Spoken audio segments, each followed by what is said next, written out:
Hello friends, I am CMA Akula Sridhar. I will be your host for the coming few episodes of our MCQ series on SEBI Grade A exam. In continuation of our previous class on finance and SEBI, which forms an important part of your technical syllabus, we will cover some more important questions on the same topic today.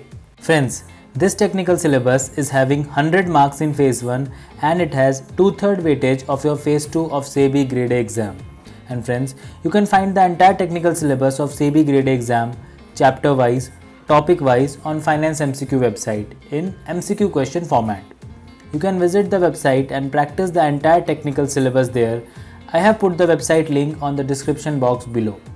So let's begin and try to solve the MCQ questions along with me. The first question, the current chairman of SEBI is option A M.R. Kumar, option B Ajay Tyagi, option C Dr. Subhash Kuntia, option D Nirmala Sitharaman, option E Shaktikanta Das. Well, this question is pretty simple. I hope you all know the answer. The answer is option B Ajay Tyagi. Well, for the other personalities, M.R. Kumar, he is LIC chairman. Dr. Subhash Kuntia, he is chairman IRDA.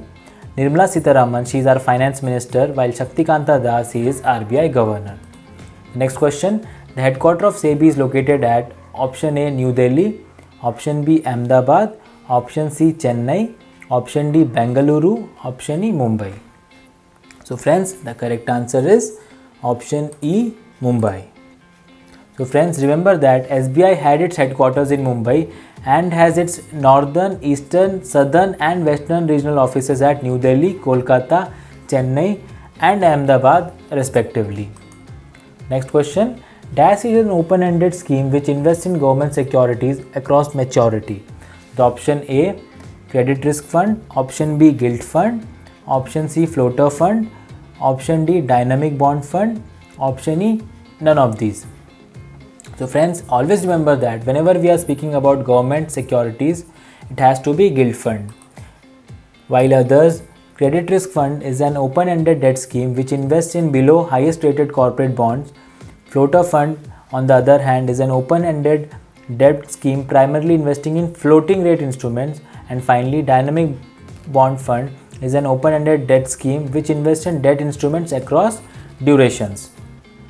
Next question, DASH is a scheme which replicates or tracks an index. So option A Exchange Traded Funds, option B Credit Risk Fund, option C Gilt Fund, option D Retirement Fund, option E Pension Fund.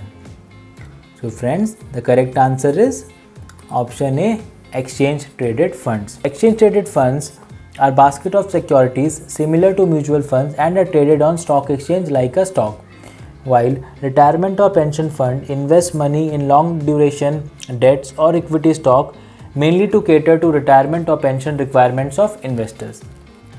The next question, OFS enables promoters to dilute their holdings in listed companies in a transparent manner through exchange-based platform system. So in the statement, OFS stands for offer of securities, follow-on public offer, offer for sale, offers for securities and none of these. So friends, the correct answer is option C, offer for sale.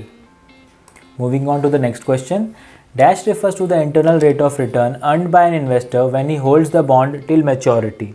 The option A is coupon rate, option B is marked to maturity, option C is yield to maturity, option D is redemption yield, option E is both C and D. So friends, remember the correct answer is option E, both C and D. That means yield to maturity and redemption yield both relates to the same concept. While coupon rate is the annual interest payment which a bondholder received till its maturity, while mark to maturity means valuing the security at the current trading price.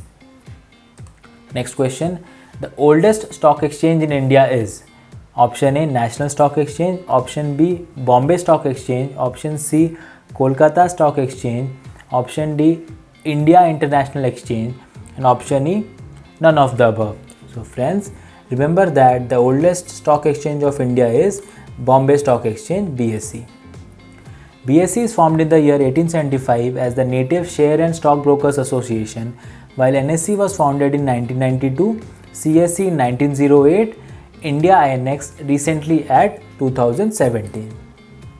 The next question is, the second appeal against orders passed by SEBI lies with whom?